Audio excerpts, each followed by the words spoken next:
अस्सलाम वालेकुम गाइस। उम्मीद करता हूँ आप लोग सब खैरियत से हैं, खुश हैं और आपकी ज़िंदगी ज़बरदस्त गुजर रही है। अगर आप लोगों ने किसी भी वजह से मेरे चैनल को अब तक सब्सक्राइब नहीं किया तो मैं आपसे रिक्वेस्ट करता हूँ कि इस चैनल को ना सिर्फ सब्सक्राइब कर लें, बल्कि अगर हो सके तो अपने दोस्तों में, अपने सर्किल में, अपनी कम्युनिटी में इस चैनल को शेयर करें।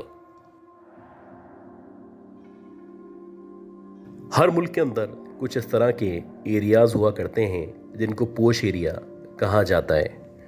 वैसे ही इंडिया में जो मुंबई मौजूद है वहाँ पे भी कुछ इस तरह के एरियाज़ मौजूद हैं जिन एरियाज़ में आमतौर पे बड़े लोग, टेक्सटाइलिस्ट, फनकार या स्पोर्ट्समैन रहा करते हैं। तो आज की ये जो स्टोरी है, ये स्टोरी हमें परवीन साहब ने शेयर की है और ये जो वाक़या था ये उनके साथ एक फूड डिलीवरी राइडर ने शेयर किया था। ये जो फूड डिलीवरी बॉय था ये बेसिकली एक फूड कंपनी में या डिलीवरी कंपनी में जॉब किया करता था। इसका काम ये था कि इसको जो भी ऑर्डर्स मिला करते थे उन ऑर्डर्स की इसको डिलीवरी करनी होती थी और रात के 3 बजे से पहले पहले जितने भी ऑर्डर्स मिले हैं उनको डिलीवर करना होता था। तो वैसे ही दिसंबर चल रहा था और शदीद सर्दी हो रही थी। रात के तकरीबन 1:30 या 2 बजे का टाइम था। यह बताते हैं कि इसको एक फूड डिलीवरी के लिए एक एड्रेस दिया गया। इसको कहा गया कि फ़ला फ़ला फूड है या जो भी उनकी रिक्वायरमेंट है वो इस तरह से है। ये सारा फूड लेके आपको इस एड्रेस में जाके डिलीवर करना है। अब जिस एरिया में ये फूड डिलीवर करना था वो एक पोश एरिया था जिसको मालाबार हिल्स के नाम से जाना जाता है। अब ये जो एरिया है इस एरिया में बहुत सारे प्रोजेक्ट्स मौजूद हैं। जैसे कि एक प्रोजेक्ट है जिसे ग्रैंड पराडी या पैराडी टावर्स के नाम से जाना जाता है और कहा जाता है कि इसकी तामीर अब से तकरीबन 50 या 55 साल पहले 1970 में की गई थी और जब से इस प्लाज़ा की, इस टावर की तामीर की गई थी उसके कुछ अरसे बाद से ही इस टावर में बहुत सारे इस तरह के वाक़यात पेश आए थे जिनकी आज तक किसी के पास कोई भी एक्सप्लेनेशन मौजूद नहीं है।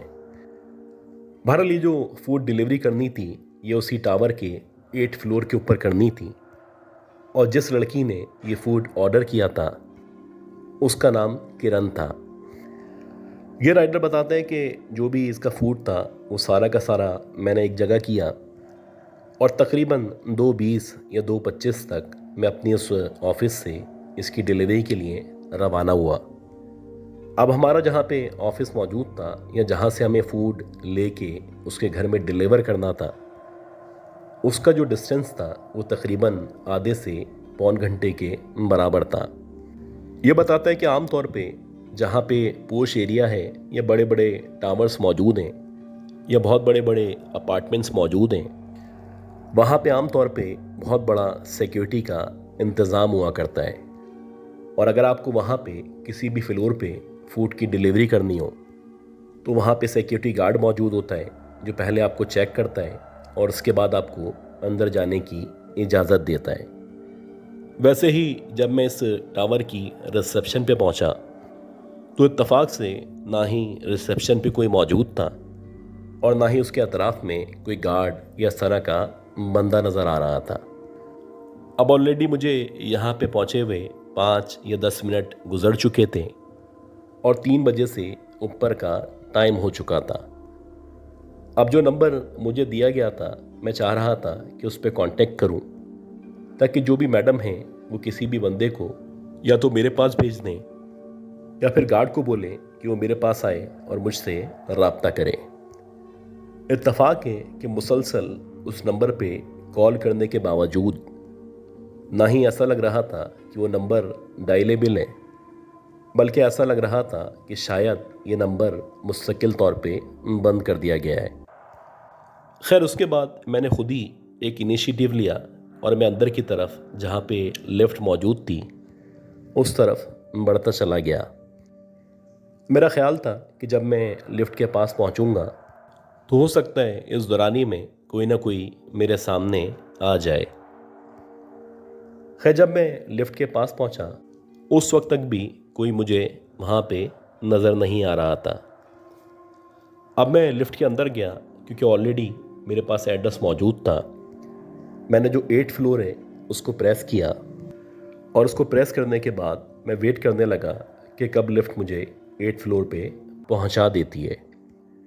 मुश्किल से 30-40 सेकंड के अंदर अंदर ये जो लिफ्ट थी इसने मुझे 8 फ्लोर पे पहुंचा दिया। अब 8 फ्लोर पे पहुंचने के बाद जैसे ही लिफ्ट का दरवाज़ा खुला तो मैं सामने की तरफ एंटर हुआ।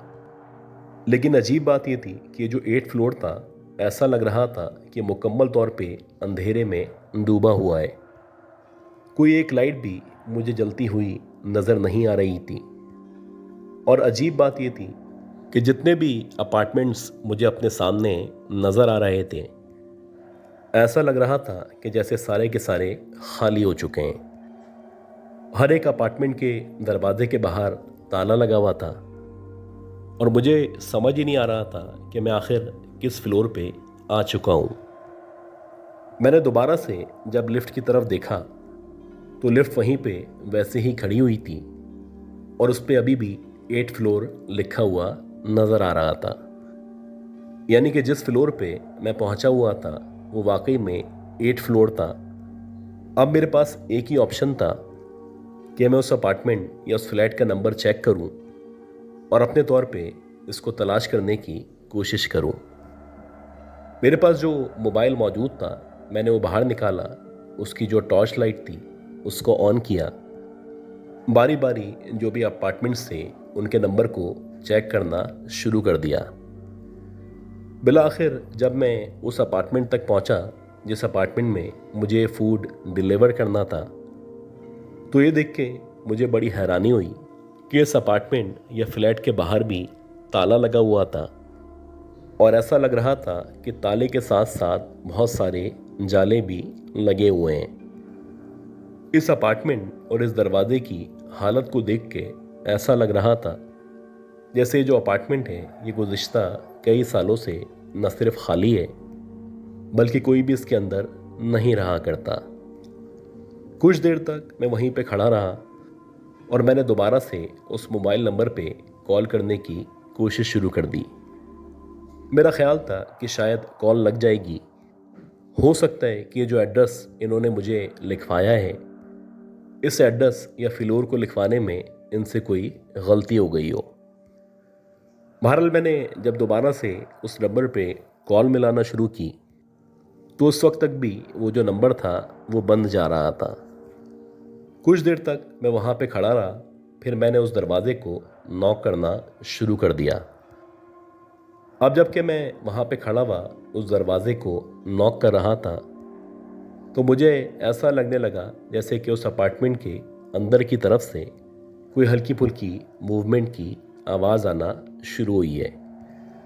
ऐसा लग रहा था कि कोई आहिस्ता आहिस्ता करके गेट की तरफ बढ़ता चला आ रहा है। जैसे जैसे वो वजूद करीब आ रहा था वैसे वैसे उसके कदम रखने पे न सिर्फ पायल की बल्कि घुंघरूओं की भी आवाज़ आना शुरू हो चुकी थी।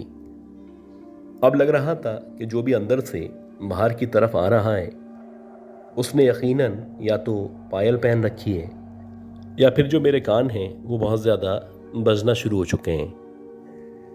खैर, इसी दौरानिए में जब मैं उस वजूद का या उस लड़की का इंतज़ार कर रहा था एकदम से इस अपार्टमेंट के अंदर जो एक दरवाज़ा मौजूद था जो कि शायद लकड़ी का दरवाज़ा था वो एकदम से हल्का सा खुला और जैसे ही वो अंदर वाला दरवाज़ा खुला तो दरवाज़ा खुलते ही हवा का एक ठंडा सा झोंका न सिर्फ मुझसे आके टकराया बल्कि एक धीमी धीमी सी खुशबू थी जो मुझे एकदम से आना शुरू हो चुकी थी।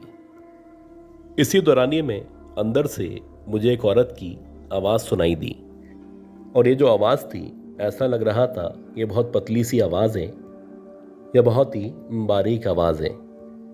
किसी औरत या लड़की ने मुझे कहा कि जो भी फूड हमने आपसे मंगवाया है इसको आप दरवाजे के साथ रख दें।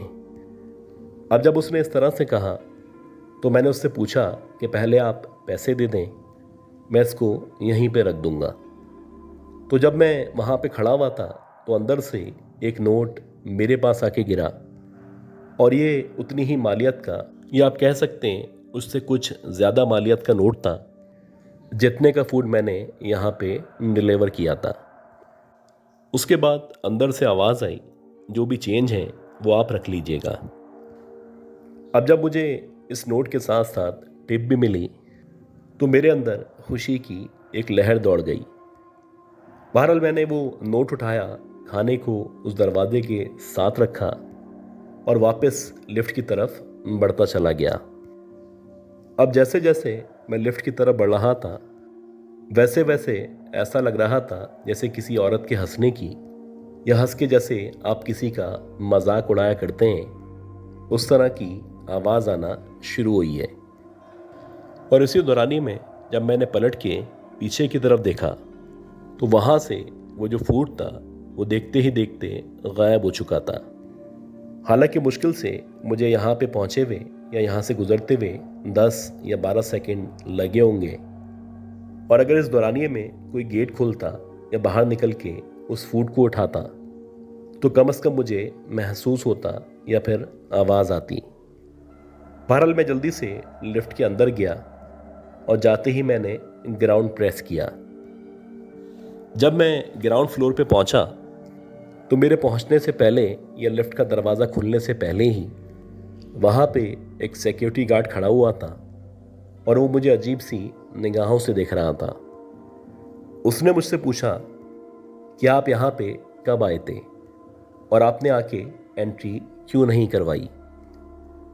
फिर मैंने उसको बताया कि जब मैं यहाँ पे आया था तो इत्तेफाक से आप यहाँ पे मौजूद नहीं थे। वो मुझसे पूछने लगा कि आप ऊपर किसके पास गए थे और आपने फूड किस फ्लोर पे डिलीवर किया है। खैर मेरे पास जो इन्फॉर्मेशन थी वो मैंने उसके साथ शेयर की, और जब मैंने उसके साथ ये इन्फॉर्मेशन शेयर की तो कहने लगा कि आप मेरे साथ मजाक कर रहे हैं। जब उसने इस तरह से कहा तो मैंने उससे पूछा कि भाई, जो एड्रेस मुझे दिया गया था, जो नाम मुझे बताया गया था, मैंने उसी फ्लोर पे, उसी अपार्टमेंट में और उसी नाम से ये फूड डिलीवर किया है। अब ये सुनने के बाद ये जो चौकीदार था ये कहने लगा कि आपके साथ भी वही हुआ है जो कि दीगर फूड डिलीवरी वालों के साथ हुआ करता है। अब जब उसने इस तरह से कहा तो मैंने उससे पूछा कि मेरे साथ क्या हुआ है। वो कहने लगा कि अक्सर इस फ्लोर से, इस अपार्टमेंट से, इसी नाम से फूड मंगवाया जाता है। हालांकि ये जो अपार्टमेंट है ये गुज़िश्ता 5 या 6 सालों से मुकम्मल तौर पे खाली है, और जिस फ्लोर से आप होके आ रहे हैं उस फ्लोर के ऊपर ज़्यादातर अपार्टमेंट ना सिर्फ खाली हैं बल्कि जो भी लोग यहाँ पे आके रहा करते हैं तो उन्होंने अक्सर रात के औकात में, ख़ास तौर पे रात के 2 बजे के बाद, औरत की चीखने की या चिल्लाने की न सिर्फ आवाज़ें सुनी हैं बल्कि कुछ लोगों ने एक औरत को रात के तकरीबन 2 बजे के टाइम सफ़ेद कलर के लिबास में यहाँ पे टहलते हुए देखा है।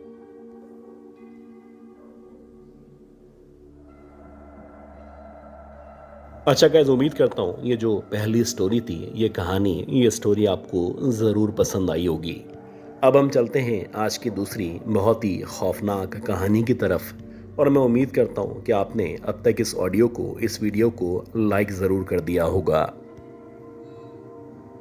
चौकीदार की नौकरी करते हुए मुझे तकरीबन 13 से 14 साल मुकम्मल हो चुके हैं, और इस टेन्योर में मैंने मुख्तलिफ़ इदारों में, मुख्तलिफ़ कॉलेजेस में, बहुत सारे स्कूलों में चौकीदार के तौर पे न सिर्फ काम किया है बल्कि मैंने ऐसे ऐसे वाक़यात और ऐसे ऐसे हालात देखे हैं जिनको देख के मुझे ऐसा महसूस होता है कि अगर मेरे अलावा कोई मुझे इस तरह के वाक़यात बताता या उसके साथ ये सब कुछ हुआ होता तो शायद मैं उसकी बातों पे यकीन नहीं किया करता।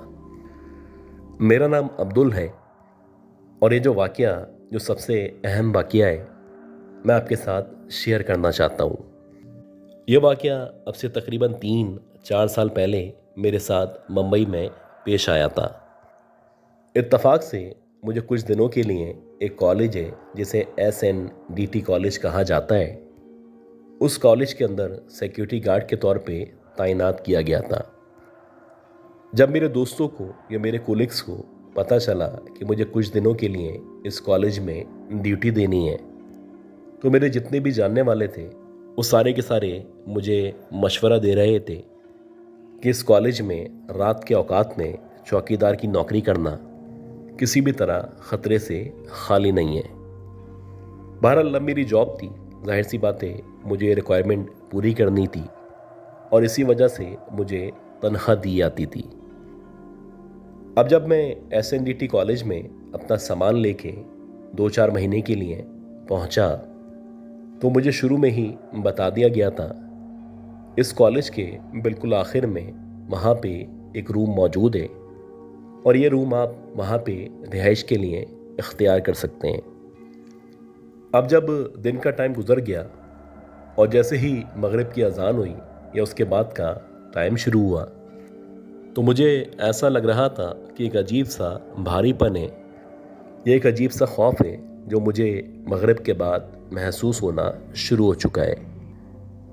अब बात जब तक तो ठीक थी जब तक मैंने न कुछ सुना था न कुछ देखा था, लेकिन जैसे ही रात के 10 या 11 बजे का टाइम हुआ तो मुझे ऐसा लगने लगा कि कॉलेज के अंदर की तरफ से किसी औरत के चीखने की या चिल्लाने की आवाज़ें आना शुरू हो चुकी हैं।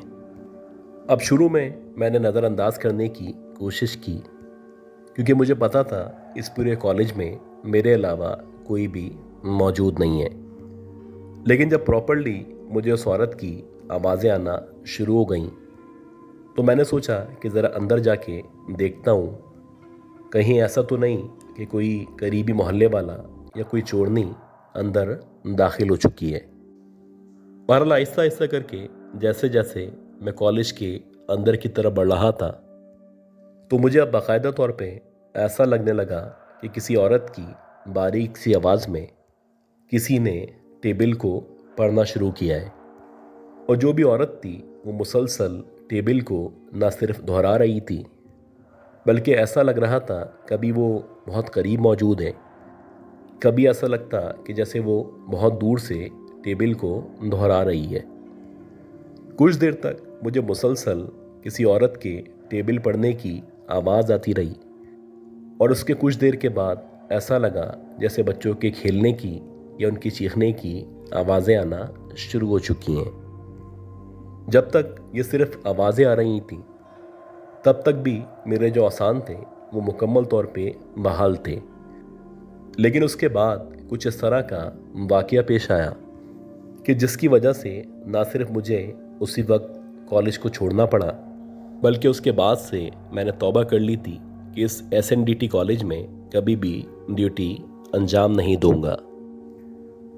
मैंने देखा कि वॉशरूम की तरफ से, यानी जहाँ पे वॉशरूम का एरिया मौजूद है, उस तरफ से किसी ने एकदम से मेरी तरफ बढ़ना शुरू किया है और जैसे जैसे वो वजूद आगे बढ़ता चला जा रहा है, ऐसा लग रहा है जैसे कोई औरत है, शायद कोई टीचर है जिसने बाकायदा लैब कोट पहन रखा है और आहिस्ता आहिस्ता करके वो मेरी तरफ बढ़ना शुरू हुई है।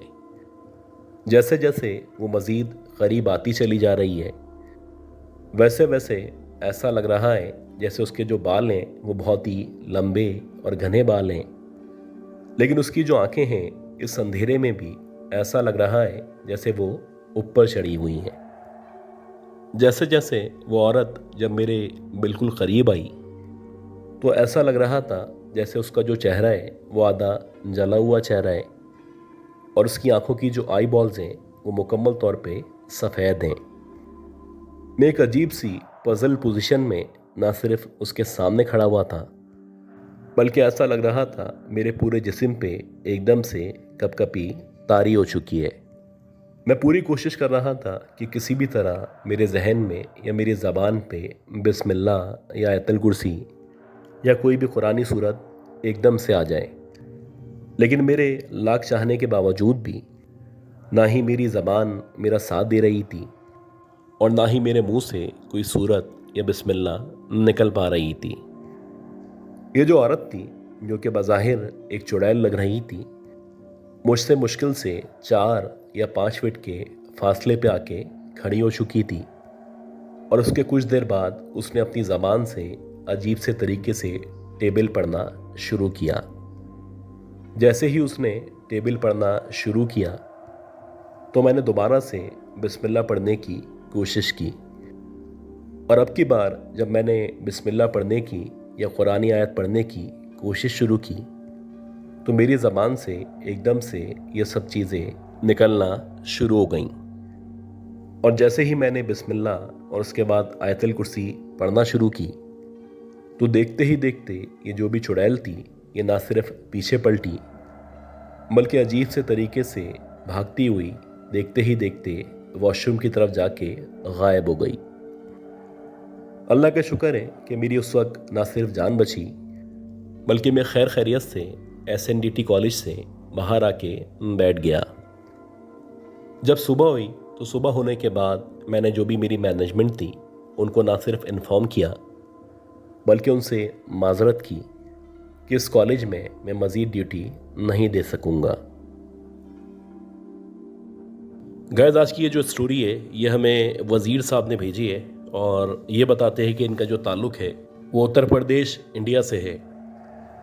ये जो स्टोरी है ये बड़ी डिटेल स्टोरी है, बहुत ही तकलीफ़ वाली स्टोरी है और बहुत सारी मुश्किलातें जिनका ज़िक्र इन्होंने इस स्टोरी के अंदर किया है। ये स्टोरी जो है ये इनकी मदर ने इनको सुनाई थी और मदर ने ना सिर्फ सुनाई थी बल्कि आज तक ये और इनकी फैमिली, इनकी खाला, इनके मामू, गर्ज के जो भी इनका पूरा का पूरा ननियाल है वो सारे मामलात और चीज़ों को फेस कर रहे हैं जो गए वक्तों में होना शुरू हुई थी। सबसे पहले ये जिक्र करते हैं उस वाक़े का जो इनकी मदर ने इनको सुनाया था। ये जो वाक़यात हैं ये इनकी मदर के, इनके ग्रैंडफादर के ज़माने से होना शुरू हुए थे और इनके जो ग्रैंडफादर थे वो बहुत बड़े लैंडलॉर्ड थे, उनकी बहुत बड़ी ज़मीन थी, एक बहुत बड़ी हवेली थी गांव में। इवन के पूरा उत्तर प्रदेश उस ज़माने में यानी डिकेड्स पहले उनको जाना करता था। और ये जो सबसे पहला इंसिडेंट था उसका ये जिक्र करते हैं कि अक्सर ऐसा होता था कि इनकी जो मदर थी वो इनके ग्रैंडफादर यानी इनके नाना के घर जाया करती थी। जैसे नॉर्मली बेटियां जाया करती हैं, अपने वालिदैन के घर में रुकती हैं, कुछ दिन गुजारती हैं, छुट्टियां गुजारती हैं और फिर वापस अपने खावन के घर में या अपने शौहर के घर में आ जाती हैं। तो डिकेड्स पहले ऐसे ही इनकी जो मदर थी वो एक दफ़ा इनके नाना के घर गईं, नाना की हवेली गईं। अब ये जो हवेली थी ये बहुत पुरानी हवेली थी, जैसे आमतौर पे प्री पार्टीशन हवेली हुआ करती थी वैसे ही ये एक हवेली थी। जैसे प्री पार्टीशन हवेलियों का स्ट्रक्चर हुआ करता था वैसे ही इसका स्ट्रक्चर था। जैसे ही आप एंटर होते हैं एक बहुत बड़ा सा कॉरिडोर आता है, उसके बाद कमरे शुरू होते हैं, उससे मज़ीद आगे जाते हैं तो एक सहन आता है, उसके बीच में एक बैठक होती है। और इस हवेली की जो बैक साइड थी वहाँ पे बहुत सारी जगह खाली थी जहाँ पे पेड़ वगैरह मौजूद थे और वो जो बैक साइड वाला हिस्सा था उसको बाग का नाम दिया जाता था। खैर, किस्सा मुख्तसर ये बताते हैं कि जब ये छोटे छोटे से थे तो इनकी मदर इनको लेके इनके नाना के घर गईं और जैसे आमतौर पे लोग जाया करते हैं तो वैसे ही ये वहाँ पे जाके रुकीं। और जब ये रुकीं तो रात के तकरीबन 1 या 1:30 बजे का टाइम था। इनकी एकदम से आँख खुली। अब जब इनकी आँख खुली तो इनको ऐसा महसूस होने लगा कि इनको शदीद गर्मी लग रही है, इनको पसीने आ रहे हैं और इनको शदीद प्यास महसूस हो रही है। ये उठ के बैठी, आगे पीछे इन्होंने जायज़ा लिया तो वहाँ पे पानी मौजूद नहीं था और जब करीब जवार में इनको पानी नहीं मिला तो इन्होंने यही डिसाइड किया कि बाहर जाती हैं। बाहर जाके सहन में आम तौर पे मटके रखे होते थे तो वहाँ जाएंगी और मटके से पानी पी लेंगी। अब बहरहाल ये वहाँ पे जाने के लिए निकली तो जैसे ही अपने रूम से निकली तो सबसे पहले कॉरिडोर था, ये कॉरिडोर क्रॉस करना था। ये कॉरिडोर क्रॉस करने के बाद सहन शुरू होता था और सहन में ही वहाँ पे मटके लगे हुए थे। तो खैर ये नींद के आलम में, मदोशी में चलती चली जा रही थी और जैसे ही कॉरिडोर क्रॉस हुआ और सहन का हिस्सा शुरू हुआ तो इनको एकदम से ऐसा लगने लगा कि जैसे कोई है जो फर्स्ट फ्लोर पे या ऊपर वाले कमरों में खड़ा हुआ है और इनको खड़े होके ऊपर से देख रहा है। अब क्योंकि नींद भी तारी थी इन पे, ये नींद में भी थी तो इतना ज़्यादा इन्होंने फोकस नहीं किया। इनको लगा हो सकता है मेरा वहम हो, या उस वक्त अपने फैमिली मेम्बर्स में से कोई खड़ा हुआ हो। जैसे जैसे ये मज़ीद आगे बढ़ना शुरू हुई या उस पानी के करीब पहुंचना शुरू हुई तो इनको ऐसा लगने लगा कि जो भी फर्स्ट फ्लोर पे खड़ा हुआ है या खड़े होकर इनको देख रहा है उसने चलना शुरू किया है। और जैसे ही उसने चलना शुरू किया है तो वैसे ही छन छन छन इस तरह करके आवाज़ आना शुरू हुई है। अब ये नींद में तो थी, लेकिन जैसे ही ये आवाज़ आना शुरू हुई तो एकदम से चौंक गई और ये सोचने लगी कि इतनी रात में हम ख़वातीन में से कौन ऐसी औरत है या कौन ऐसी लड़की है या कौन ऐसी दोशीज़ा है जो इतना तैयार होके या पायल पहन के रात के इस पहर में टहल रही है या घूम रही है। अब इन्होंने हिम्मत की और ऊपर की तरफ देखा, गौर करना शुरू किया तो इनको अंधेरे में ऐसा लगा जैसे कि कोई है जो आहिस्ता आहिस्ता करके सीढ़ियों की तरफ आ रहा है। और जो भी सीढ़ियों की तरफ बढ़ता चला जा रहा है उसने बाकायदा पायल पहनी हुई है। जैसे जैसे वो कदम रख रहा है वैसे ही छन छन छन इस तरह करके आवाज़ आती चली जा रही है। उस वक्त तो इनको खौफ महसूस नहीं हुआ, क्योंकि इनका गुमान यही था कि कोई फैमिली मेम्बर में से या कोई कज़न वगैरह में से कोई लड़की होगी, या आमतौर पे जैसे लड़कियां होती हैं तैयार होकर घूम रही होती हैं, हो सकता है कोई जाग रहा हो। बहरहाल देखते ही देखते वो जो लड़की थी या वो जो औरत थी वो सीढ़ियों से नीचे उतरना शुरू हुई। अब सीढ़ियों से जब रास्ता नीचे की तरफ आता है तो वो सीधा सहन में आता है। ये वहाँ पे पानी पीने के साथ साथ उस तरफ नज़रें जमाए बैठी थी और ये वेट कर रही थी कि जो भी है ये नीचे उतर रही है, जैसे ही नीचे आएगी तो पता चल जाएगा कि कौन है। खैर जैसे ही वो आहिस्ता आहिस्ता करके सीढ़ियों से नीचे उतरना शुरू हुई तो इन्होंने देखा कि एक औरत है जिसने काले कलर के कपड़े पहने हुए या काला लिबास पहना हुआ है। उसकी बहुत ही भयानक शक्ल है और बज़ाहिर ऐसा लग रहा है कि उसके जो बाल हैं वो बिखरे बिखरे बाल हैं। और जैसे जैसे वो नीचे उतरती चली जा रही है वैसे वैसे ये जो पायल की आवाज़ थी या पाजेब की आवाज़ थी ये बढ़ती चली जा रही है। अब इनको थोड़ा सा ताज्जुब होना शुरू हुआ और ताज्जुब के बाद खौफ महसूस होना शुरू हुआ कि भला ये कौन अजनबी औरत है जो हमारी हवेली में या हमारे फादर की हवेली में अंदर आ चुकी है। ना सिर्फ अंदर आ चुकी है बल्कि ये तो ऊपर मौजूद थी और ऊपर से चलती हुई नीचे आई है।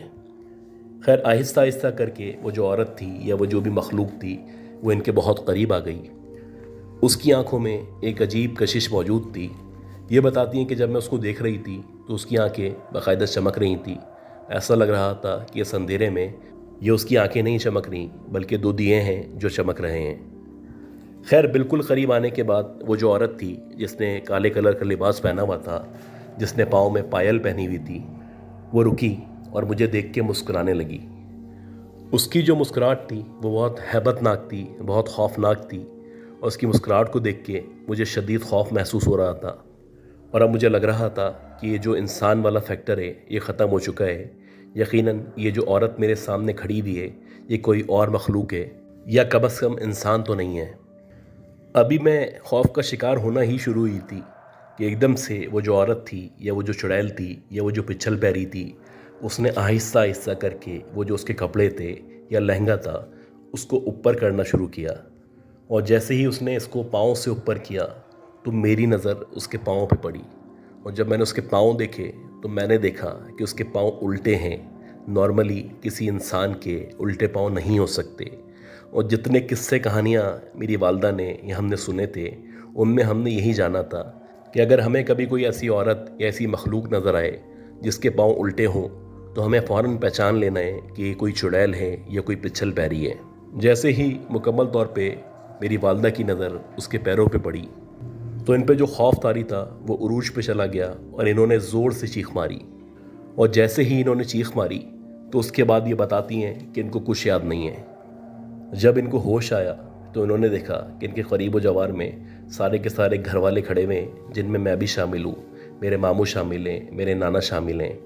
और मुसलसल जो मेरे नाना हैं वो इन पे दम दुरूद कर रहे हैं और उनके हाथ में एक पानी की बोतल मौजूद है और उस पानी की बोतल के ज़रिए वो मेरी वालदा पे बार बार छिड़काव कर रहे हैं। खैर जैसे ही मेरी वालदा होश में आई सब ने उनसे वाक़या पूछा तो उन्होंने जो सारा का सारा वाक़या था मनोन सबको बता दिया।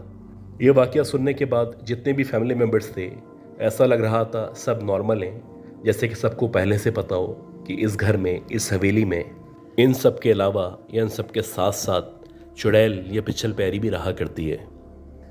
अच्छा इसी तरह ये बताते हैं कि ये वाक़या तो हो चुका, इस वाक़ये के होने के बाद जब हम वहीं पे मौजूद थे, तकरीबन 4-5 दिन बाद इनकी वालदा की कज़न है जो किसी दूसरे शहर से या किसी दूसरी जगह से इनके नाना के घर में रुकने के लिए आ रही थी और उनके बारे में ये गुमान किया जा रहा था कि वो शाम को 4 या 5 बजे तक पहुंच जाएंगी। खैर जैसे ही 5 बजे और वो नहीं पहुंची तो आहिस्ता आहिस्ता करके जितने भी लोग थे सबकी परेशानी बढ़ना शुरू हुई, क्योंकि सबको यकीन था कि वो वहाँ से निकल चुकी हैं, अब इनको इस टाइम तक यहाँ पे पहुँच जाना चाहिए। खैर रात के तकरीबन 9 बज गए और वो नहीं पहुँची, तो अब जो मेरे नाना थे या मेरे मामू थे उन्होंने यही डिसाइड किया कि जाते हैं करीबो जवार में स्टॉप पे या जो भी उनका मीडियन था जिस मीडियन के ज़रिए वो आई थी वहाँ जाके चेक करते हैं, हो सकता है कि वहीं पे मौजूद हो या देर हो गई हो। अभी ये ऐसा करने ही वाले थे कि एकदम से दरवाज़ा बजा और जैसे ही दरवाज़ा बजा तो सब ने देखा कि हमारी वालदा की वही कज़न जिनका सब वेट कर रहे थे, जिनके बारे में सब परेशान थे, वो दरवाजे के सामने खड़ी हुई हैं। उनकी हालत गैर हुई हुई है, उनके पसीने छूट रहे हैं, ऐसा लग रहा है कि जैसे उन पे कपकपी तारी हो रही है। इनकी ये हालत देख के मामू नाना वगैरह जितने भी लोग थे सब परेशान हो गए। सब ने उनको पकड़ के अंदर बिठाया, उनको थोड़ा पानी वगैरह दिया। तकरीबन 1 से 1.5 घंटे खामोश रहने के बाद उन्होंने बात करना शुरू की। वो बताने लगी कि जब मैं घर से निकली तो ये एक्सपेक्टेड था कि मैं टाइम पे पहुंच जाऊंगी, यानी ट्रेन जो है वो टाइम पे पहुंचा देगी, लेकिन कुछ वजूहात की बिना पे जो ट्रेन थी वो लेट हो गई और ना सिर्फ लेट हुई बल्कि 4-5 घंटे का इजाफा हो गया। और जब मैं स्टेशन पे उतरी तो वहाँ से मैंने एक तांगे वाला या रक्शे वाला बुक किया, उसको कहा कि मुझे आपकी हवेली में या मेरे नाना की हवेली में जाना है। वो बहुत खुशी खुशी यहाँ पे लेके आ रहा था, लेकिन जब ये हवेली आने वाली थी, इससे तकरीबन 1 किलोमीटर का फासला बाकी था, तो वो जो तांगे वाला था या वो जो रक्शे वाला था उसने एकदम से कहा कि मैं अब यहाँ से मज़ीद आगे नहीं जा सकता, बेहतर ये है कि अब आप यहाँ से पैदल चली जाएं। मैं उसके इस रवैये पे बड़ी हैरान थी। मैंने उससे कहा कि हमारी बात तो हवेली तक की हुई थी, लेकिन वो कहने लगा कि एक दफ़ा पहले भी हवेली के मेहमानों को लेके मैं यहाँ पे आया था और हवेली के पास या हवेली के अंदर मैंने कुछ ऐसी चीज़ देखी थी कि अब मेरा दिल नहीं चाहता या मैं वहाँ पे जा नहीं सकता, तो मैं माजरत चाहता हूँ, यहाँ से अब आप पैदल चली जाएं या जैसे आपको आसानी हो। खैर इनके पास कोई और ऑप्शन नहीं था, लिहाजा इन्होंने वहाँ से पैदल चलना शुरू किया। जैसे जैसे ये आगे बढ़ रही थी वैसे वैसे रास्ता कम होता चला जा रहा था कि इसी दौरानिए में इनको एक औरत या एक लड़की नज़र आई। रात का टाइम था, उस दौर में आमतौर पे लोग मगरिब के बाद सो जाया करते थे। इस लड़की को या इस औरत को देख के थोड़ा सा इनका हौसला खुला। ये सोचने लगी कि आखिर ये लड़की ये औरत यहाँ पे क्या कर रही है। जैसे जैसे ये उसके करीब पहुँची तो वो जो लड़की थी या वो जो औरत थी वो कहने लगी कि मैं हवेली की तरफ जा रही हूँ, क्या आप भी वहीं जा रही हैं। ये सुन के मुझे थोड़ा सा हौसला मिला और मैंने कहा हाँ मैं भी हवेली की तरफ जा रही हूँ, अगर हो सके तो मुझे रास्ता गाइड कर दें। वो जो लड़की थी मुझसे नॉर्मल बात कर रही थी। पहले उसने मुझसे मेरे बारे में पूछा, सारी तफसीलात ली, और जब मैंने उसके बारे में जानने की कोशिश की तो वो बताने से कासिर थी। मैं जब भी उससे कुछ उसके बारे में पूछती वो मना कर देती। वो कहती कि इसकी ज़रूरत नहीं है। मैं दोबारा इसरार करती कि कुछ अपने बारे में भी तो बताओ, तुम वहाँ पे क्यों जा रही हो, तुम्हें वहाँ पे किससे मिलना है, या तुम्हारा वहाँ जाने का क्या मकसद है। काफ़ी देर मेरे साथ चलने के बाद वो जो लड़की थी या वो जो औरत थी उसने मेरे मामू के बारे में बात करना शुरू की।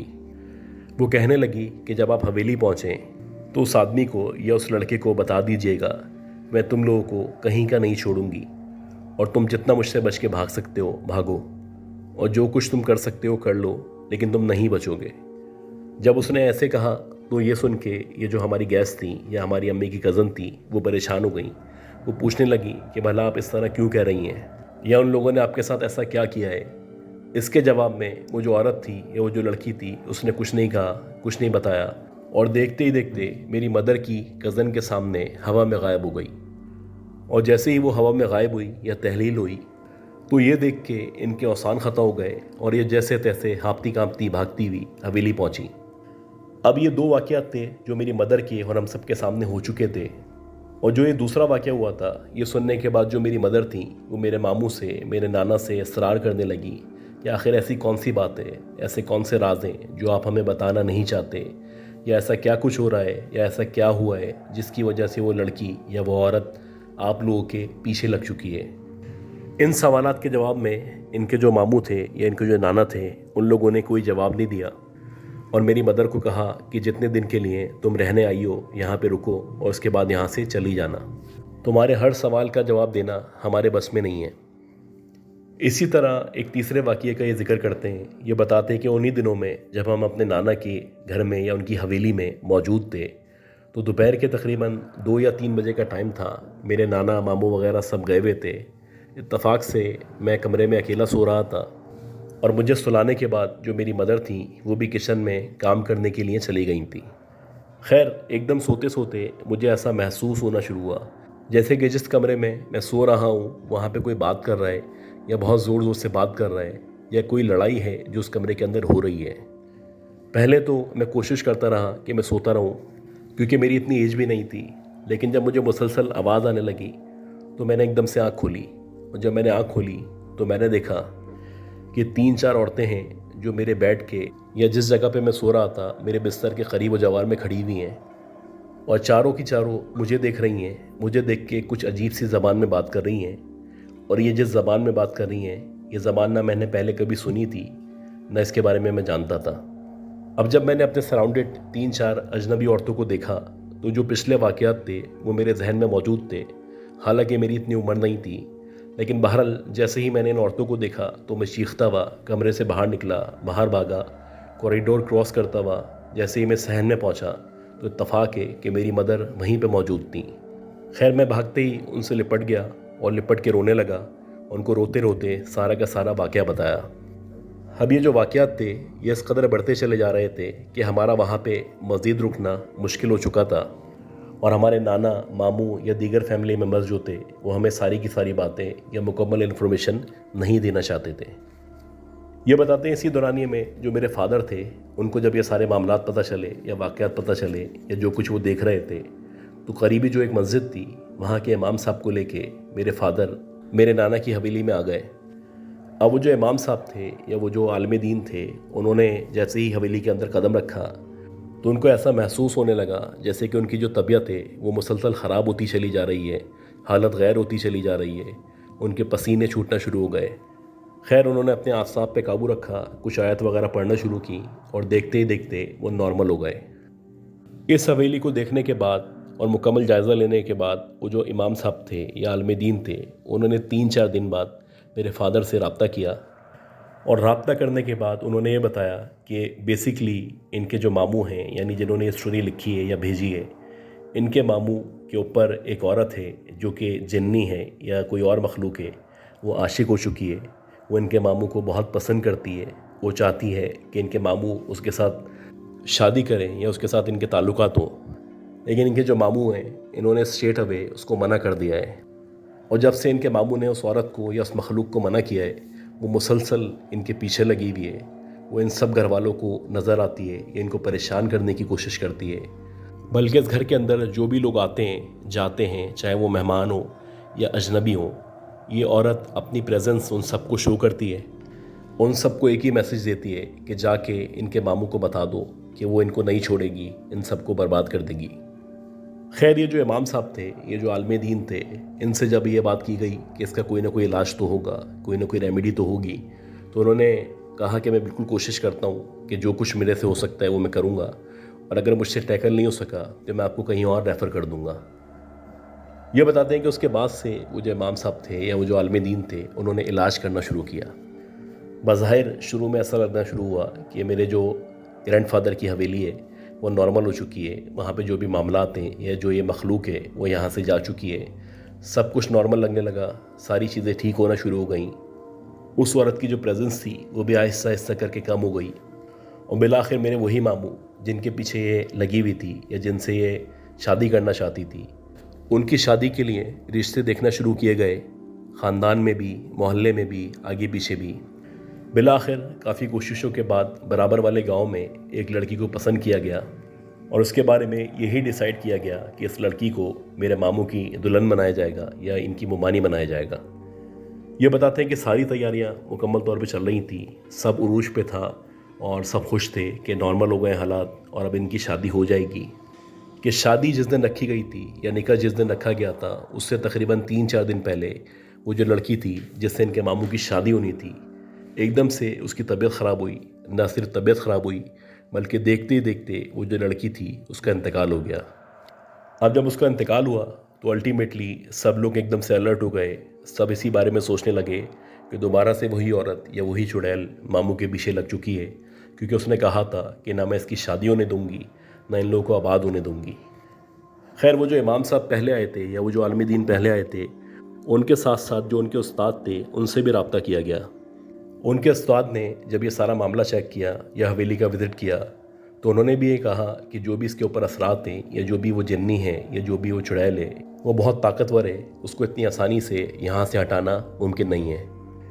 खैर, उन्होंने अपनी कोशिशें शुरू की और तकरीबन 10 से 12 दिन तक वो रोज़ाना आते रहे, मुख्तलिफ अमलियात करते रहे, मुख्तलिफ तावीज़ात पहनाते रहे और सबको उन्होंने पढ़ने के लिए कुछ आयत वगैरह दी। आहिस्ता आहिस्ता करके दोबारा से हालात नॉर्मल होना शुरू हुए और बिलाखिर एक और लड़की देख के मामू की शादी की बात की गई। अब ये बताते हैं कि जब हालात बेहतर होना शुरू हुए तो लोगों को डर भी लगा हुआ था कि एक दफ़ा पहले भी हालात सही हुए थे और उसके बाद वो जो लड़की थी जिससे इनकी शादी होनी थी उसकी डेथ हो गई थी।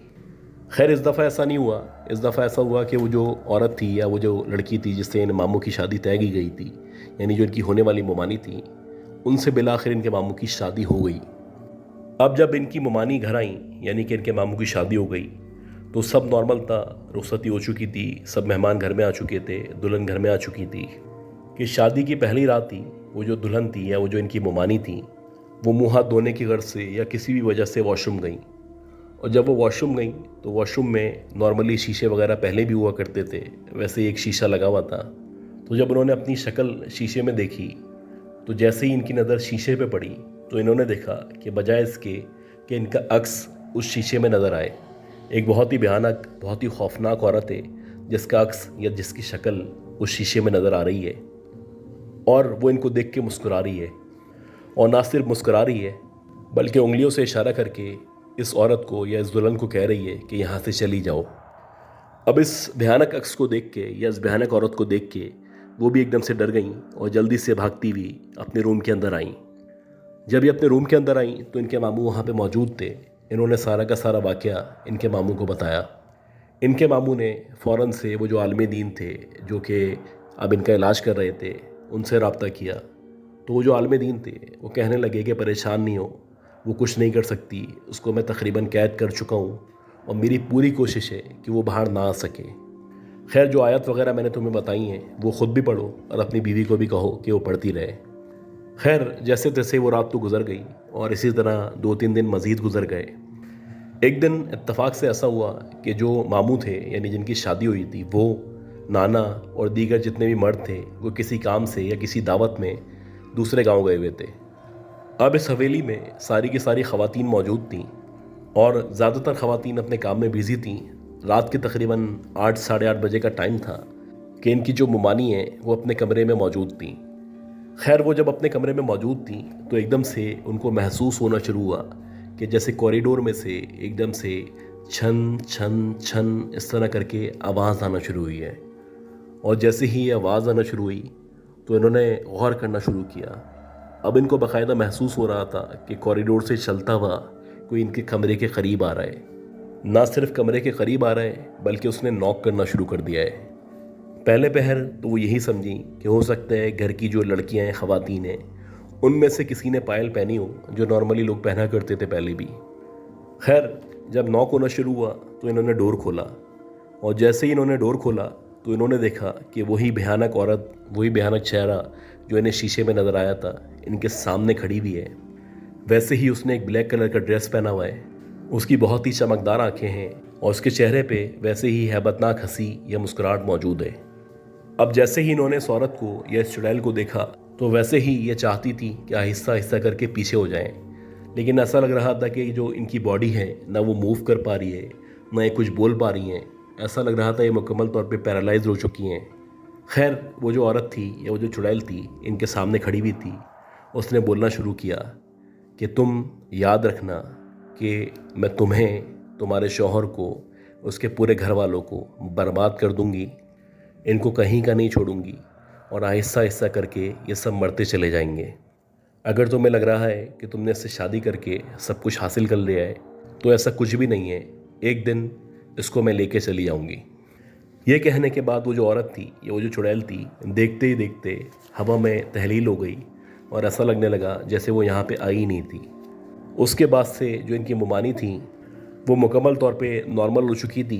वो हिलना चाह रही थी तो हिल पा रही थी, वो बात करना चाह रही थी तो बात कर पा रही थी। खैर, उन्होंने जो कुछ देखा था ये एक हकीकत थी। साथ साथ ये बताते हैं कि इस दौरानिए में जब ये वाक़यात चल रहे थे, इनकी जो बीमारी थी वो कभी भी प्रेग्नेंट नहीं हो सकी। और हर दफ़ा जब चेक करवाया जाता था या डॉक्टर चेकअप करता था तो सारी रिपोर्ट्स दोनों की नॉर्मल होती थी, लेकिन इनके मामू और मुमानी दोनों माँ बाप बनने की खुशी से महरूम थे। इसके साथ साथ ये जिक्र करते हैं कि इनकी जो एक सबसे छोटी खाला थी, जो बहुत ही खूबसूरत थी, बड़ी हसीन व जमील थी। और ये इस तरह से बताते हैं कि जो भी उनको देखता था, यानी जिस प्रोग्राम में भी वो जाती थी, तो वहाँ पे जो भी कुंवारे लोग होते थे उनकी कोशिश यही होती थी कि उनकी किसी तरह इनकी छोटी खाला से शादी हो जाए। अक्सर लोग रिश्ते भेजा करते थे, रिश्ते भेजते थे, बड़ी खुशी खुशी सब कुछ होता था, लेकिन देखते ही देखते सब ख़त्म हो जाता था। ऐसा लगता था कि जो पसंद है वो नापसंद में बदल चुकी है, जो मंगनी होने वाली थी वो होने से पहले ही ख़त्म हो गई है। गर्ल्स के एक करके जो भी इनके ननियाल वाले थे, सब के साथ वाक़यात होना शुरू हुए। सबको कोई ना कोई नुकसान होना शुरू हुआ। कोई एजुकेशन में पीछे रह गया, किसी ने ख़ुदकुशी कर ली, किसी की तबीयत ख़राब से ख़राब होती चली गई, कोई पेशेंट हो गया। ख़ास तौर पे जो इनके मामू थे, जिनके साथ वो औरत या वो चुड़ैल शादी करना चाहती थी या रहना चाहती थी, वो भी कुछ अरसे नॉर्मल रहने के बाद मुकम्मल तौर पे पैरालाइज्ड हो गए। इनकी मुमानी हैं जो अब तक उनका साथ दे रही हैं। जो भी वज़ाइफ वगैरह वो जो आलिम दीन थे जिन्होंने बताए थे, ये लोग अब तक वो पढ़ते चले आ रहे हैं और पूरी कोशिश करते हैं पाक साफ़ रहें, नमाज़ पढ़ें, सूरह बकरा की तिलावत करें। उसके बावजूद अब तक 2023 तक ये बताते हैं कि वो जो कर्ज था, वो जो इस औरत ने दिया था, वो चलता चला आ रहा है। और बताते हैं कि इनका जो बुनियादी तौर पे ताल्लुक़ था वो इंडिया के एक बहुत छोटे से गांव से था। और जब ये पैदा हुए थे तो इनकी जो फैमिली थी वो एक स्ट्रगलिंग फैमिली थी, बहुत मुश्किलात थी, फाइनेंशियल इश्यूज़ थे। फिर जिस गांव में रहा करते थे वहाँ पे इनका कोई ख़ास समझने के ज़राए आमदनी नहीं था, वहाँ पे इतने ज़्यादा रिसोर्सेज नहीं थे, एजुकेशन नहीं थी। काफ़ी अर्सा उस गांव में गुजारने के बाद इन लोगों ने डिसाइड किया कि जो भी इनकी छोटी मोटी प्रॉपर्टी है या जो भी ज़मीनें हैं, वो सारी की सारी जो ज़मीन है इसको सेल करके ये लोग शहर की तरफ मूव करें। अब जो लोग इंडिया से ताल्लुक़ रखते हैं या पाकिस्तान से ताल्लुक़ रखते हैं, उनको पता है कि आजकल जो प्लॉट्स वगैरह हैं या मकानात हैं वो बहुत ज़्यादा महंगे हैं। खैर, जो भी इनके पास सरमाया था, जो भी इनकी प्रॉपर्टी थी, सारी की सारी इन्होंने सेल की। और सेल करने के बाद इन्होंने तलाश करना शुरू किया कि इनको किसी शहर में, किसी बड़े शहर में कोई जगह मिल सके। काफ़ी अरसे तक ये कोशिश करते रहे और कोशिश जब इनकी नाकाम हुई तो इन लोगों ने ये डिसाइड किया कि पुणे जो शहर है, जो कि एक बहुत बड़ा शहर है इंडिया का, उसके आउटस्कर्ट्स में बहुत सारी ऐसी जगहें मौजूद हैं जहाँ पे लोग आहिस्ता आहिस्ता करके आबाद होना शुरू हुए हैं। बहुत सारी हाउसिंग स्कीम्स हैं जहाँ पे काम हो सकता है या जहाँ पे जाके आप प्लॉट ले सकते हैं, वहाँ पे तामीर कर सकते हैं। इन लोगों ने ये सब सुनने के बाद या इसकी मालूमात इकट्ठी करने के बाद वहाँ पे एक हाउसिंग स्कीम मौजूद थी। उस हाउसिंग स्कीम के अंदर जो फ़ेज़ 1 था, वहाँ पे इन्होंने एक मकान लिया और मकान लेने के बाद उसकी तामीरात शुरू की। अब ये क्योंकि शहर का आउटस्कर्ट था तो यहाँ पे तकरीबन 4 से 5 किलोमीटर तक ना आबादी थी, ना कोई पेट्रोल पंप था, ना मार्ट्स मौजूद थे, ना बेसिक फैसिलिटीज़ थी। लेकिन क्योंकि ये शहर के मदाफ़ात में था तो ये उस वक्त के हिसाब से बेहतरीन फ़ैसला था।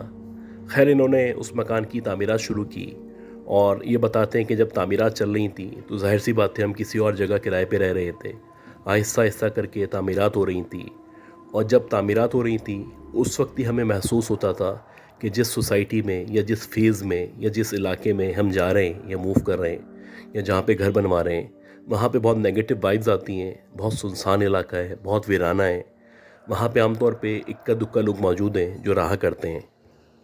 क्योंकि इनके पास ऑप्शंस नहीं थे तो लिहाजा इनको यहीं पे टाइम स्पेंड करना था और इनको वेट करना था कि जैसे जैसे यहाँ की आबादी बढ़ती चली जाएगी वैसे वैसे सहूलियात मिलती चली जाएंगी और बनिस्बत गांव के ये एक बेहतर जगह थी। ये बताते हैं कि जब हम वहाँ पे तामीर होने के बाद शिफ्ट हुए तो उस वक्त भी वहाँ पे इक्का दुक्का लोग रहा करते थे। और ये जो फेज़ 1 था, ज़्यादातर लोगों ने यहाँ पे प्लॉट ख़रीद के डाल दिए थे, जैसे कि लोग फ्यूचर के लिए इन्वेस्टमेंट किया करते हैं। सराउंडेड एरिया में चारों तरफ दरख्त मौजूद थे, बहुत ज़्यादा वीराना था। आमतौर पे लाइट हुआ नहीं करती थी, कभी कभी लाइट होती थी। जहाँ तक गैस का ताल्लुक़ है तो वो तो मौजूद ही नहीं थी। शुरू शुरू में हमें वहाँ पे अपने गुज़रोकात के लिए, खाना बनाने के लिए जंगल से या करीबी दरख्तों से लकड़ियाँ तोड़नी पड़ती थी। और लकड़ियाँ तोड़ने के बाद हम लोग घर आते थे और उन लकड़ियों पे हम लोग खाना बनाया करते थे। खैर, जो वाक़यात का सिलसिला है वो इस तरह से है कि जब ये लोग वहाँ पे सेटल हुए तो वहाँ सेटल होने के 15 से 20 दिन के बाद इन लोगों को किसी प्रोग्राम में, किसी फंक्शन में जाना था। और नॉर्मली जब आप किसी प्रोग्राम में, किसी शादी में, किसी फंक्शन में जाते हैं तो आम तौर पे रात के 10, 11, 12 बज जाते हैं। अब ये क्योंकि 15 से 20 साल पुरानी बात है तो उस वक्त भी ऐसा ही ट्रेंड था। ये लोग किसी शादी में गए हुए थे और शादी किसी करीबी अजीज़ की थी। ये बताते हैं कि जब उस शादी से वापस आ रहे थे तो रात के तकरीबन 12, साढ़े 12 बजे का टाइम था। हमारा जो इलाका था, या जो हमारा एरिया था, या जो हमारा फेस था, ये क्योंकि आउटस्कर्ट्स में था तो नॉर्मली यहाँ की कन्वेंस भी नहीं मिला करती थी। खैर, जैसे तैसे एक बंदे को, एक गाड़ी वाले को हमने राज़ी किया था और वो हमें यहाँ छोड़ने के लिए आ रहा था। ये बताते हैं कि जैसे ही इनकी जो गाड़ी थी, जिस गाड़ी में पूरी फैमिली मौजूद थी, वो फेज़ 1 के अंदर, या इनकी जो हाउसिंग सोसाइटी है उसके अंदर एंटर हुई, तो इन लोगों ने देखा कि सामने लेफ़्ट साइड पे एक औरत और उसके साथ 2 बच्चे मौजूद हैं। और बाज़ाहिर देखने से ऐसा लग रहा है कि शायद ये लोग लिफ्ट का वेट कर रहे हैं या किसी कन्वेंस का इंतज़ार कर रहे हैं। ये बताते हैं कि जैसे जैसे हम मज़ीद आगे बढ़ते चले आ रहे थे, वैसे वैसे अंदाज़ा हो रहा था कि ये जो औरत है इसने वाइट कलर की साड़ी पहनी हुई है और उसकी जो उम्र है वो लगभग 28 से 30 साल के दरमियान है। और उसके साथ जो 2 बच्चे मौजूद हैं उनको देखने से अंदाज़ा होता है कि वो 5-5, 6-6 साल के बच्चे हैं। जैसे ही हम मज़ीद आगे बढ़े या उनके मज़ीद करीब पहुँचे, क्योंकि मैं सबसे अगली सीट पे बैठा हुआ था, तो मैंने गौर किया कि वो जो औरत है या वो जो बच्चे हैं, उनके जो पाँव हैं वो ज़मीन पे नहीं लगे हुए। और ऐसा लग रहा है कि जैसे वो लोग हवा में लेविटेट कर रहे हैं या फ्लोट कर रहे हैं। अब क्योंकि मैं आगे बैठा था तो मुझे ऐसा लगा, लेकिन मेरे साथ जो ड्राइवर मौजूद था वो भी उनको गौर से देखने लगा। और जब वो उनको गौर से देखने लगा तो जो मेरा यकीन था पुख्ता होता चला गया। मैं उसको देखने लगा, वो मुझे देखने लगा, और हम दोनों के जहन में या हम दोनों की आंखों में एक ही सवाल था कि जो कुछ हमारे सामने है या जो कुछ हम देख रहे हैं, क्या ये हकीकत पे मबनी है। खैर, मैंने उसको कहा कि जितना तेज़ हो सकता है यहाँ से गाड़ी निकालो। मेरा ख्याल है कि जो ये सामने औरत या बच्चे खड़े हुए हैं ये कोई इंसान नहीं है। उसको भी अंदाज़ा हो चुका था। इवन कि जो मेरी पूरी फैमिली पीछे बैठी हुई थी वो लोग भी अब उनको देखना शुरू हो चुके थे। खैर, जैसे ही हमारी गाड़ी इन तीनों के सामने पहुंची तो हमने देखा कि वो जो औरत है उसकी बहुत ही भयानक, बहुत ही खौफनाक शक्ल है और वो हमें देख के मुस्कुरा रही है। और उसके साथ 2 बच्चे जो मौजूद हैं, ऐसा लग रहा है कि उनके जो चेहरे हैं वो ज़ख्मी हैं, उनके मुंह से खून निकल रहा है या उनके चेहरे पे या उनके गाल पे बहुत सारे ज़ख्म मौजूद हैं। और ये सब देखने के बाद ऐसा लग रहा है कि जैसे आम तौर पे किसी का एक्सीडेंट हो जाता है तो उसके बाद जैसे उनके चेहरे हो जाते हैं, वैसे ही इन बच्चों के चेहरे हैं। जितना तेज़ हो सकता था ड्राइवर ने गाड़ी चलाना शुरू की और जैसे तैसे करते हम उनको क्रॉस करके आगे निकल गए। अब ये जो हमारी सोसाइटी थी, ये जो हमारा फेज़ था, इस फेज़ में जब हम एंटर होते हैं तो उसमें एंटर होने के भी तकरीबन 2 से 2.5 किलोमीटर हमें अंदर जाना पड़ता था, फिर जाके हमारा घर आता था। ये बताते हैं कि इस पूरे रास्ते में जब तक कि हम घर नहीं पहुँचे हमें ये महसूस होता रहा, बल्कि मेरे भाई ने देखा भी कि वो जो औरत है जिसके साथ 2 बच्चे थे, ऐसा लग रहा है वो हवा में फ्लोट करती हुई हमारी गाड़ी को फॉलो कर रही है। और ना सिर्फ फॉलो कर रही है बल्कि वो रियलाइज़ करवाना चाहती है कि जैसे मैं आपको फॉलो कर रही हूँ। खैर, जैसे तैसे हम लोग अपने घर पहुँचे और जब हम घर में एंटर हुए तो हमने सुकून का सांस लिया। ये हमारा इस मखलूक से या इन मखलूक़ात से इस एरिया में या इस फेज़ में पहला इंटरेक्शन था। ये मज़ीद बताते हैं कि जो इनका घर था, इस घर के अंदर ग्राउंड फ्लोर पे 3 कमरे मौजूद थे और बीच के हिस्से में एक बहुत बड़ा सा किचन था। किचन से ज़रा आगे बढ़ें तो एक वॉशरूम था। अब ये जो किचन था और ये जो वॉशरूम था, इन दोनों की जो डग थी वो एक ही थी या सिमिलर थी।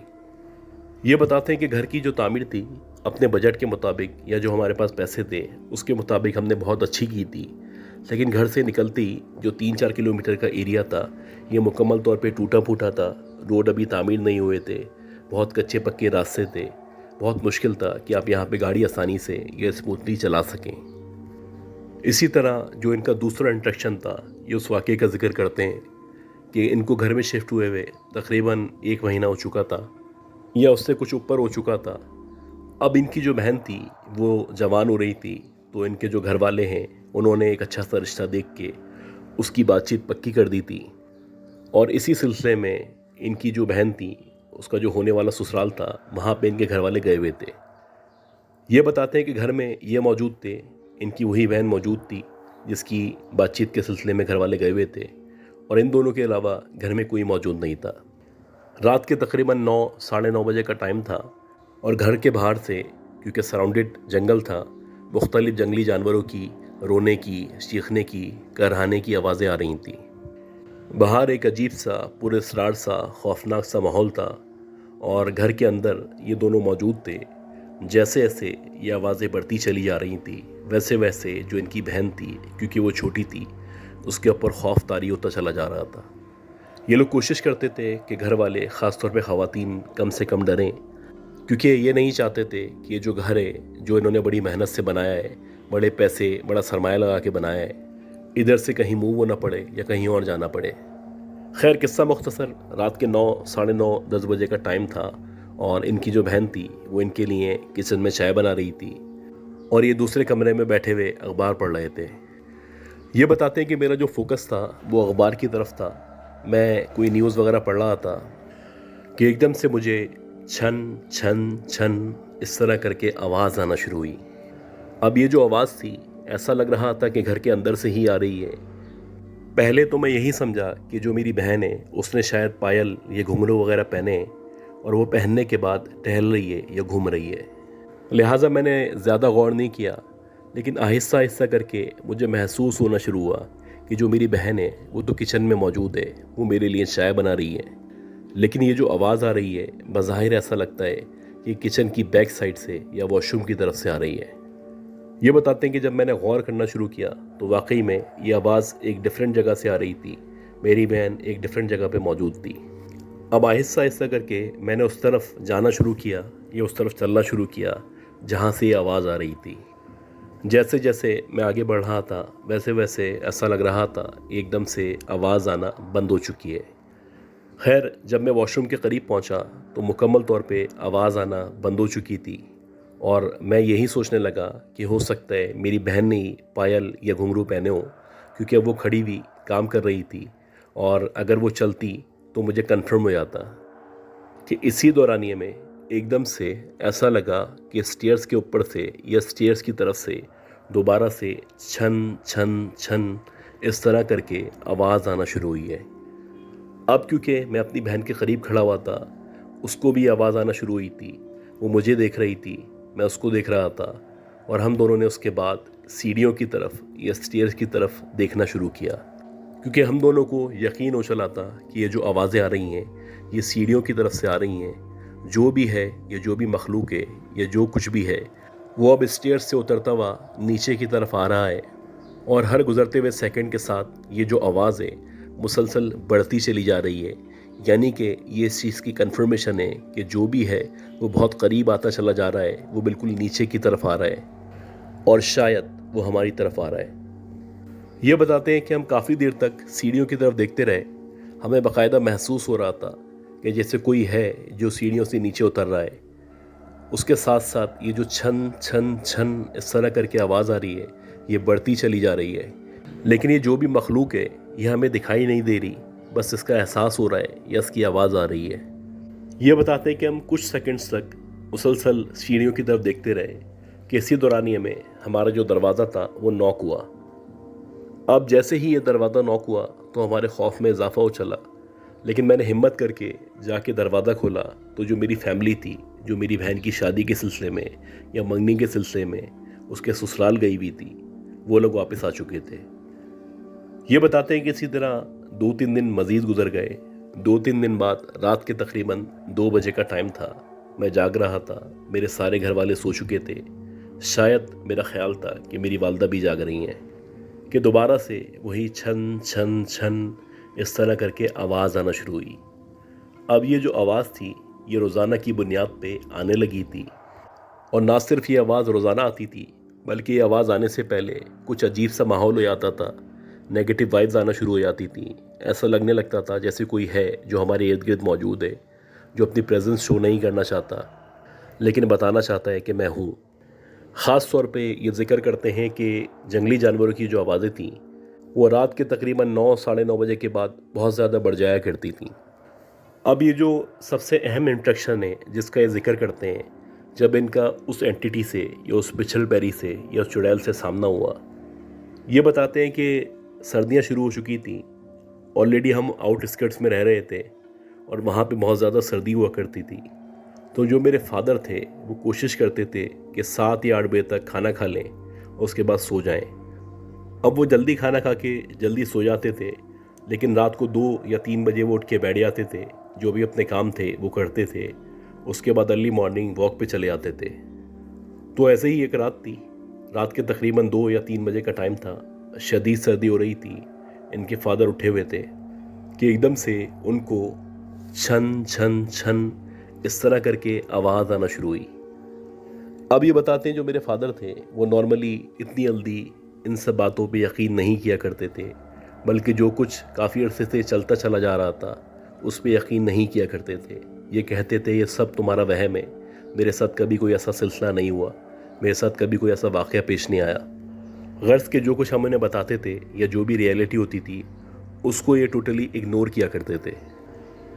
ये बताते हैं कि इसी तरह इनके फादर किसी काम में बिज़ी थे और इनको जब ये आवाज़ आना शुरू हुई तो इनको एहसास होना शुरू हुआ कि जो घर वाले बोलते हैं या जो बच्चे बोलते हैं वो हकीकत है। अब इनके फादर के मुताबिक ये जो आवाज़ थी वो वैसे ही स्टेयर्स की तरफ से आ रही थी। इनके फादर ने डिसाइड किया कि इस आवाज़ को मैं फॉलो करता हूँ, जाके देखता हूँ कि आखिर ये है कौन। जो भी इनके रिलीजन के मुताबिक चीज़ें इनको आती थी ये पढ़ रहे थे और आहिस्ता आहिस्ता करके स्टेयर्स की तरफ बढ़ रहे थे। शुरू में इनको ये लग रहा था कि ये जो आवाज़ें आ रही हैं ये स्टेयर्स की तरफ से आ रही हैं और इनसे कुछ कदम के फासले पे वो एंटिटी या वो मखलूक मौजूद है। लेकिन जैसे ही इन्होंने उन आवाज़ों को या उस एंटिटी को फॉलो करना शुरू किया और स्टेयर्स की तरफ बढ़े, तो जैसे ही ये स्टेयर्स पे पहला कदम रखते तो ऐसा लगता कि वो जो एंटिटी है या वो जो मखलूक है वो पीछे होती चली जाती है। ये मज़ीद आगे बढ़ते वो मज़ीद पीछे हो जाती, यानी कि मुसलसल ये उस आवाज़ को फॉलो कर रहे थे। बिला आखिर ये छत के ऊपर आ गए। अब छत के ऊपर भी ये स्टार्ट में थे और वो जो एंटिटी या वो जो मखलूक थी या वो जो भी चुड़ैल थी या पिछल पैरी थी वो छत के दरमियान में मौजूद थी। वो नज़र नहीं आ रही थी लेकिन उसकी मुसलसल आवाज़ आ रही थी।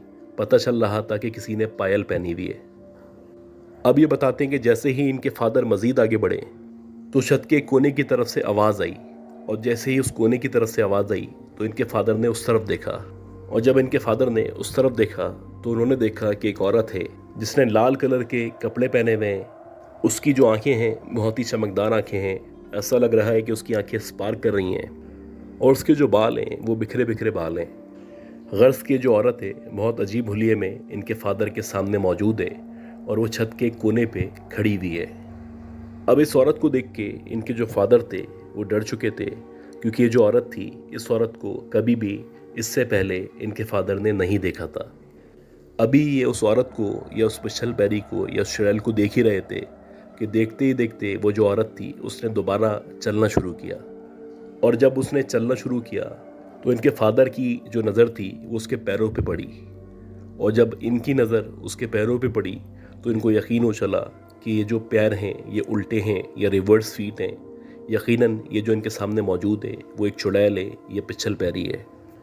मुसलसल इनके फादर इनके रिलीजन के मुताबिक जो भी इनको आता था वो पढ़ रहे थे, और देखते ही देखते वो जो औरत थी या वो जो चुड़ैल थी इनके फादर के मुताबिक वो जो डक्ट वाली जगह थी उस डक्ट के अंदर चली गई, और जैसे ही वो उस डक्ट के अंदर गई इनके फादर नीचे मुड़े वापस आए, और नीचे आने के बाद जो भी इनके घर वाले थे सबको इन्होंने इन्फॉर्म किया। इस दौरानिए में सारे के सारे घर वाले जाग चुके थे, और इन सबको यकीन हो चला था कि इस घर में, इस पूरे एरिया में, ख़ास तौर पे इस डग के अंदर कोई ना कोई एंटिटी, कोई ना कोई मखलूक है जो रहा करती है। इसी तरह कुछ मज़ीद दिन गुजर गए। अब ये जिक्र करते हैं अगले एनकाउंटर का या अगले इंट्रैक्शन का। ये बताते हैं कि रात के तकरीबन 8 साढ़े 8 बजे का टाइम था और इनकी जो मदर हैं उनकी आदत थी कि ये जल्दी खाना बना लिया करती थी, क्योंकि जो इनके फादर थे उनकी आदत थी कि वो खाना जल्दी खाते थे। वैसे ही इनकी जो मदर थी वो सारा का सारा खाना बना चुकी थी और बाकी जो घर वाले थे या जितने भी लोग थे सब आगे पीछे गए हुए थे। इत्तेफाक से इनकी मदर और इनके फादर घर में अकेले मौजूद थे। इनकी मदर की आदत है कि जब भी इनको टाइम मिलता है या इनके पास टाइम होता है तो ये बुनाई का काम शुरू कर देती हैं। और वैसे ही इनकी जो मदर थी कुछ बुनाई वगैरह कर रही थी कि इनको महसूस होना शुरू हुआ कि जैसे किचन में कोई खटर पटर की या किसी चीज़ की आवाज़ आ रही है। पहले जब इन्होंने आवाज़ सुनी तो इनको ऐसा लगा कि इनके हस्बैंड या इनके शौहर हैं जो किचन में मौजूद हैं। हो सकता है कि उनको भूख लग रही हो और वो खाना लेने के लिए किचन में गए हों। नॉर्मली इनके जो फादर थे वो खाना इनकी मदर से ही मांगा करते थे, वही इनको खाना निकाल के देती थी। लेकिन जब मुसलसल आवाज़ आती रही तो इनकी मदर ने सोचा कि मैं जाती हूँ, जाके चेक करती हूँ कि किचन में कौन मौजूद है, और अगर इनके फादर हैं तो मैं इनकी हेल्प कर दूँगी या मैं ख़ुद इनको खाना निकाल के दे दूँगी। बहरहाल जैसे ही ये किचन के करीब पहुँची, ये किचन के सामने पहुँची, तो इनकी मदर ने देखा कि एक औरत है जिसने वही रेड कलर का ड्रेस पहना हुआ है। उसके बहुत ही बिखरे बिखरे से बाल हैं, गर्ज़ के उसकी बहुत हैबतनाक या बहुत खौफनाक शक्ल है, और उसके साथ एक बच्चा जो कि 6 या 7 साल का बच्चा लगता है मौजूद है। वो जो औरत है वो इनके किचन में कुछ काम कर रही है या मे बी जो खाना रखा हुआ है उस खाने में से कुछ निकाल रही है। अब जैसे ही इनकी मदर ने उस औरत को देखा तो एकदम इन्होंने चीख मारी, और जैसे ही इन्होंने चीख मारी तो जो इनके फादर थे वो भी किचन में पहुँचे। और जब इनके फादर वहाँ पे पहुँचे तो इस दौरानिए में वो जो औरत थी या वो जो चुड़ैल थी वो वहाँ से गायब हो चुकी थी, और इसके साथ साथ जो बच्चा मौजूद था वो भी वहाँ पे मौजूद नहीं था। ये बताते हैं कि हर आए दिन, हर कुछ दिनों में कोई ना कोई किस्सा, कोई ना कोई वाक़या था जो वहाँ पे होता चला जा रहा था। आहिस्ता आहिस्ता जैसे जैसे टाइम गुजर रहा था वैसे वैसे लोगों की आमदोरफ़्त में इजाफ़ा होता चला जा रहा था। मज़ीद लोग आते चले जा रहे थे, आबादी बढ़ती चली जा रही थी। इसके साथ साथ जैसे जैसे टाइम गुजर रहा था वैसे वैसे डेवलपमेंट हो रही थी, इंफ्रास्ट्रक्चर बेहतर हो रहा था। इसी तरह एक और वाक़या है जो इन्होंने भेजा है। ये बताते हैं कि एक दफ़ा रात के 2 या ढाई बजे इनकी जो बहन थी उनकी आँख खुली, और जब इनकी आँख खुली तो उनको ऐसा लगा जैसे उनके पेट में दर्द हो रहा है या उनको ज़रूरत महसूस हुई कि उनको वॉशरूम जाना चाहिए।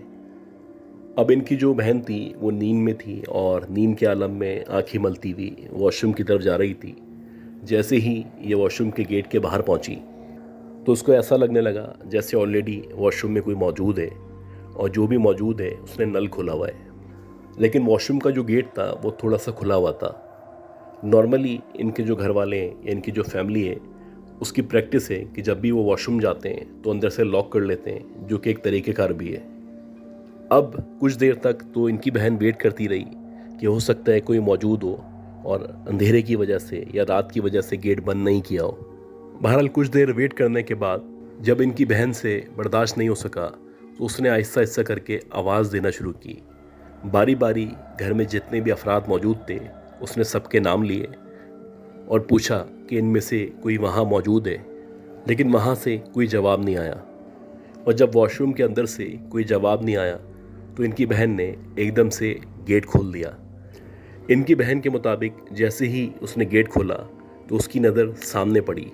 उसने देखा कि मुश्किल से एक 7 या 8 साल की बच्ची है जिसके बहुत लंबे लंबे काले बाल हैं। उसने मुकम्मल तौर पे कुछ नहीं पहना हुआ है और उसके चेहरे पे बहुत सारे ज़ख़म मौजूद हैं। ऐसा लग रहा है जैसे वो उकरू बैठी हुई है। खैर जैसे ही इनकी बहन ने यह देखा तो उसने बहुत ज़ोर से चीख मारी और जितना जल्दी हो सकता था वहाँ से वापस भागी। जैसे तैसे करके रूम में आई, अपने पेरेंट्स को इन्फॉर्म किया। इसी दौरानिए में सारे के सारे घर वाले उठ चुके थे और सब ने हिम्मत करके जब वॉशरूम जाके देखा तो वहाँ पे कुछ भी ऐसा मौजूद नहीं था। ये बताते हैं कि ये जो सिलसिला था जो उस वक्त से शुरू हुआ था जब हमने वहाँ पे घर लिया था या जब हम वहाँ पे सेटल हुए थे, ये मुसलसल चलता रहा बल्कि आप ये कहें अभी भी चल रहा है। हमें काफ़ी अरसे तक ख़ास तौर पे उस घर में महसूस होता रहा कि कोई हमें देख रहा है, कोई हमें ऑब्ज़र्व कर रहा है, हमें देखा जाता है, कोई है जो हमारे सराउंडेड एरिया में या हमारे घर में मौजूद है। जैसे जैसे टाइम गुजरता गया, इस सोसाइटी के या इस हाउसिंग सोसाइटी के फेजेस बनते चले गए और अब की अगर आप बात करें तो ये एक मुकम्मल तौर पे डेवलप्ड इलाका है, बहुत बड़ी सोसाइटी है, बहुत मशहूर सोसाइटी है और यहाँ पे तकरीबन सारे के सारे जो घर हैं वो बिक चुके हैं। लेकिन वो जो वाक़यात का एक तसलसल था वो अभी भी जारी और सारी है। इस सोसाइटी में, इस इलाके में अब भी बहुत सारे वाक़यात पेश आते हैं। तो गाइज़, मैं उम्मीद करता हूँ जो स्टोरी मैंने शेयर की है ये स्टोरी आपको पसंद आई होगी। अगर आपको ये स्टोरी पसंद आई है तो प्लीज़ मेरे चैनल को लाइक करें, सब्सक्राइब करें, शेयर करें। दुआ करें कि अल्लाह ताला हम सबको इस तरह की मखलूक़ात से हर बला से बचाए, हम सबको ज़िंदगी दे, सेहत दे, हम सब के लिए आसानी फरमाए। अपना ख्याल रखिएगा। अल्लाह हाफ़िज़।